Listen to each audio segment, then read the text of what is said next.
Brilliance Audio presents Malice by Jennifer Jaynes, performed by Jane Oppenheimer. Barbara Hemsworth was roused from a deep sleep a little before 1 a.m. She had heard something downstairs, or had she only been dreaming? The bedroom was quiet. All she could hear was the gentle ticking of the grandfather clock in the hallway.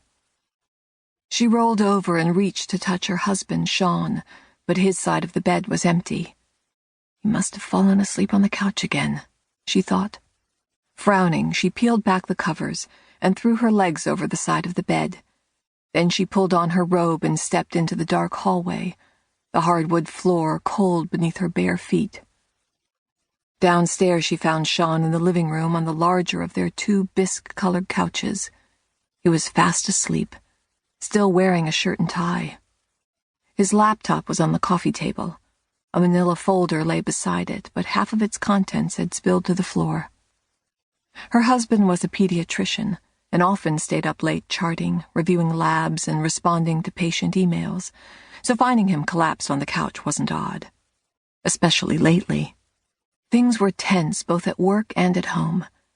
Yesterday, Sean had told her that he'd received a death threat because he'd spoken out about his concerns about a new drug they were giving kids at his clinic.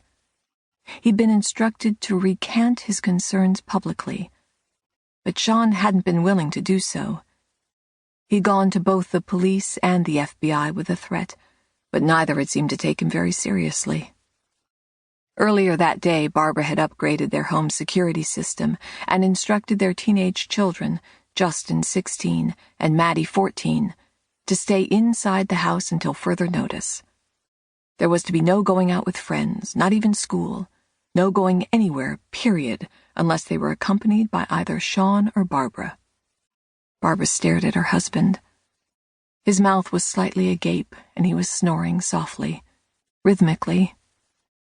She was reaching out to wake him, to ask him to come up to bed with her, when she heard a rustling sound in the kitchen. She froze. Was it one of the kids? "Justin?" she called. "Maddie?" Silence. Had one of them snuck out of the house tonight and was slipping back in? Could that be what had woken her a few moments ago?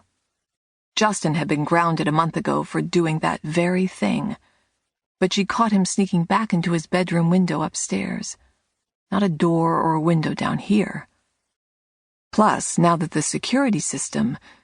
She spun in the direction of the security system panel and saw that the system had been disarmed. Every muscle in her body went rigid.